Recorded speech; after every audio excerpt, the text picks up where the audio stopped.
when you've been Delphied, because you've been led. Anytime a meeting is shaped with an outcome that is a required outcome, they manipulate all of you. They have a trained facilitator that leads the group. They ask the questions. When we went to the Climate Action Plan public, not public workshops, they had these boards around the room. They said, we want you to write your questions on these Post-it notes and put them on the boards. We want you to answer this question, they said. What could you do to reduce your greenhouse gas emissions? They did not want any other questions asked. And when about 10 of us were in the meeting, and they were showing a PowerPoint, and we would ask them a question, they didn't want to talk to us about that PowerPoint or the question. They said, well, just at the end. Well, we learned quickly after going to a few years of Delphi meetings, there's never an end. They never get to an end. There's never an opportunity to ask questions, as there will be tonight.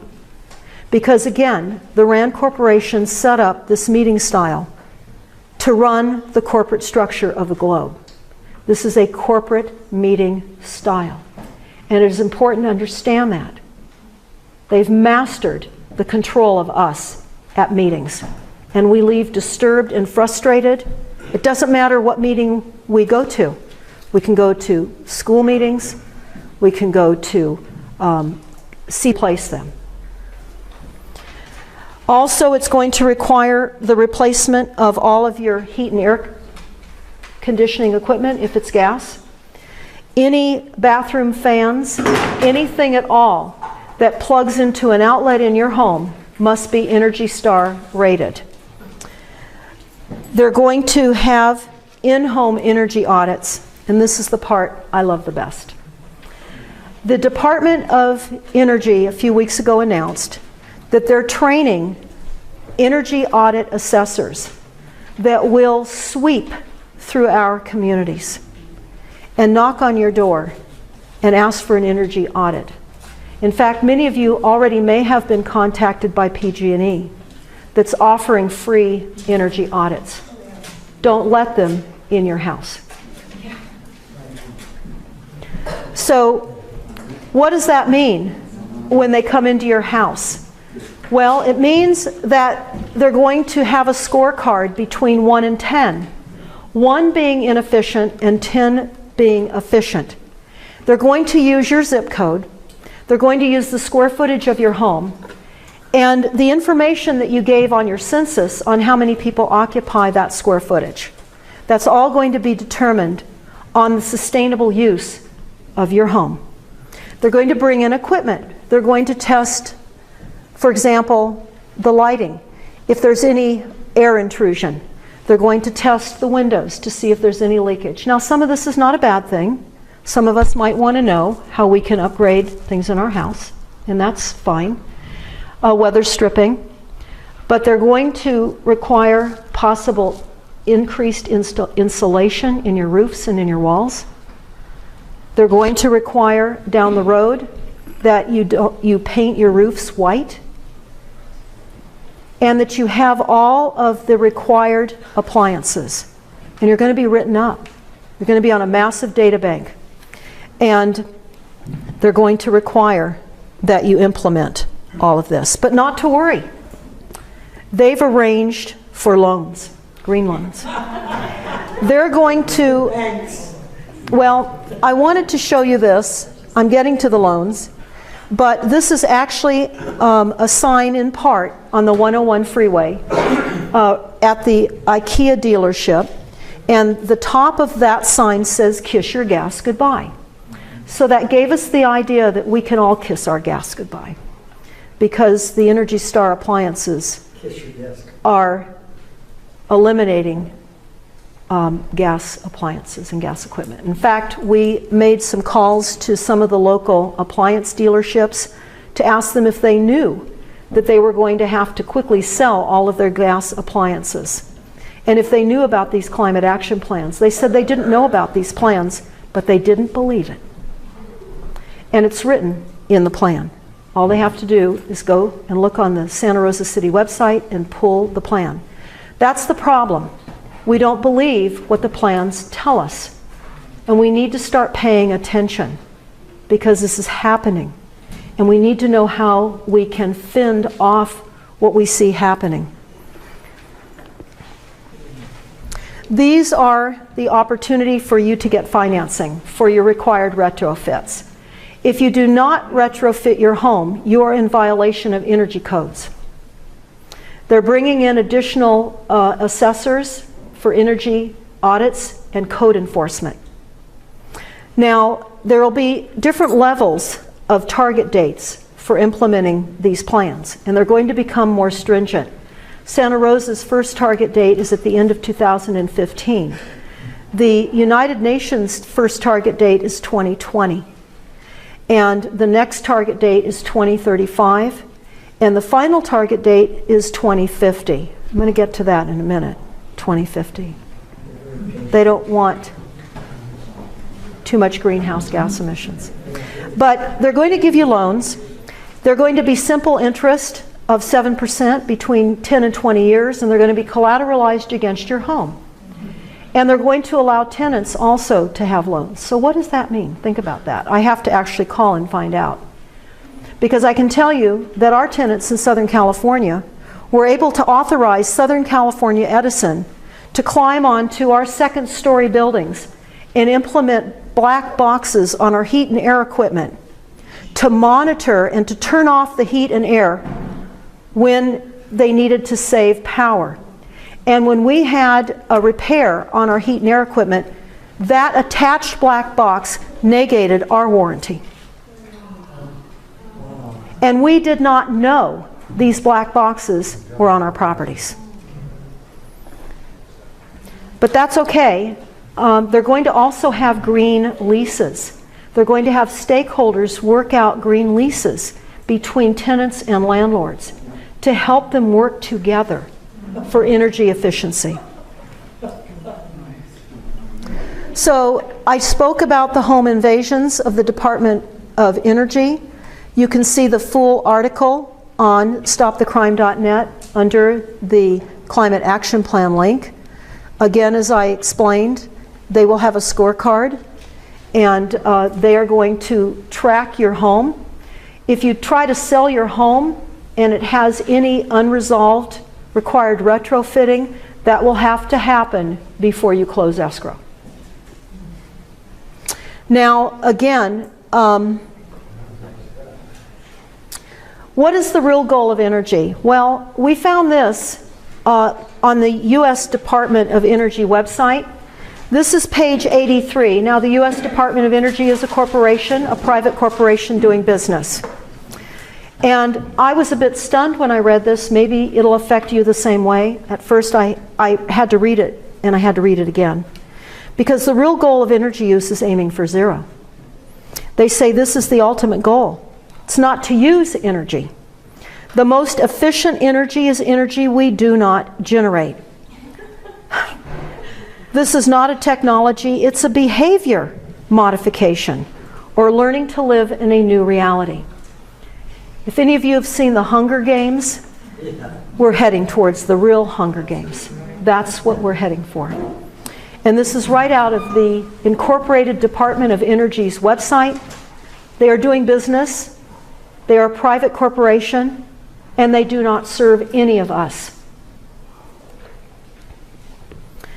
Now, I found it interesting when I listened to Bill Gates on TED Talk, because Bill Gates said something extremely profound, at least it seemed profound to me. He said that there was an equation to reduce greenhouse gas emissions. And he said the first part of the equation started with the P for people. And he said that the world has 6.8 billion people, and that's headed up to about 9 billion. Now he says, quote, "Now if we really do a great job on new vaccines and healthcare, reduction of health services, we could lower the number of people." Now you can go to our website, and right underneath this particular page, we have the link to the Bill Gates TED Talk, and you can listen to Bill Gates say that. Now, Bill Gates goes on to further say if he only had one wish, only one wish, he would want there to be 0 CO2 emissions by the year 2050. Now, we're all dead if that occurs because we need CO2. The plants survive, the earth survives, we survive. Somehow or another, we weren't in school and we didn't understand that we need CO2 emissions. And the bulk of the population now believes the demonization of CO2 emissions, just like fossil fuels are dead, decaying dinosaurs. Now, this is a climate action plan poster that we created. They refer to the climate action plan as CAP, C-A-P. We've rebranded it. Of course, it means controlling all people. But what is important to understand is what occurred in the 30s with technocracy. Before they had computers, before they had the level of technology, again, Kennedy warned us in his speech, we're in a monolithic, ruthless conspiracy that's conscripting technologies. And our technologies have been conscripted. And they're at least 100 years ahead of technology that we don't even know about, minimally. So I can say to you that they schemed the idea of massive data collection back in the 30s. And they realized in order to create a centralized government, they had to monitor all distribution of energy resources. And it had to be. Now, I went to a recent Santa Rosa meeting, and I thought you would all be very interested to know what I discovered on the agenda. I was looking over the agenda, and I saw something very troubling. It said, and this was the March 11th, 2014 agenda for the city of Santa Rosa, and it said Santa Rosa Police Department's Environmental Crimes Team. Environmental Crimes Team. I thought, what on earth is an Environmental Crimes Team? Environmental Crimes Unit, an Environmental Crimes Team. So now I'm going to tell you what they're tasked to do. Okay. In the early 90s, Santa Rosa's utility department funded an investigative position known as the Environmental Crimes Detective. Additional funding for the Incorporated City of Santa Rosa Environmental Crimes Detective is coming from the Incorporated City of Rohnert Park, the Incorporated City of Cotati, mind you, is having a fiscal emergency, and the City of Sebastopol, Inc. This is a trailblazing program, they tell us. It's an environmental crimes unit that has the ability to employ all the same investigative resources used to investigate other crimes like homicide, theft, conspiracy, fraud, robbery, and gang violence towards environmental law enforcement. They go on to tell us that they will conduct interviews, collect evidence, and obtain search warrants and make arrests. They will go on to, they're tasked with permitting and inspecting businesses. They respond to complaints concerning air, water, toxics, and pesticide pollution. And I'm not done with the list. But what I want to tell you, when I saw this on the agenda and I went to the meeting, and I went down to the microphone for my say your piece and go away, and the environmental crimes team was there in the meeting, I said, I have to report an environmental crime. I have to report the frequencies of the smart meters. And I gave them some documentation. And I said, you must go out and you must arrest all of the council members because they have implemented the climate action plan that's requiring these dangerous biohazards on all of our homes. But I said, I know you can't, because you're employees of the corporation and your checks come from the corporation and you're not working for us. Just as all of these seated corporate employees sitting in front of me work for the corporation. You don't serve us. If you served us, we would have a reciprocal dialogue at meetings. We don't. Have your say and go away. Turn off your mic if you go a few minutes longer. The other aspect of what they're going to do is they're going to, the city and county attorneys will seek criminal prosecution. They will identify and locate and hold accountable anyone responsible for violating environmental laws. So we're now looking at the climate action plans. They will also use other state, local, and federal entities. In other words, they will sic other corporate agencies on you, like the USDA, like the U.S. Forestry, etc. They go on to tell us that they will uncover to identify and secure evidence. They will use high-tech equipment and advanced surveillance techniques, including remote video surveillance and GPS technology to track vehicles and other equipment. They go on to say informants will play a large part in investigations, especially if an informant has worked for a business under investigation. They tell us, too, that the techniques are utilized to document the activities of businesses leading to criminal prosecution.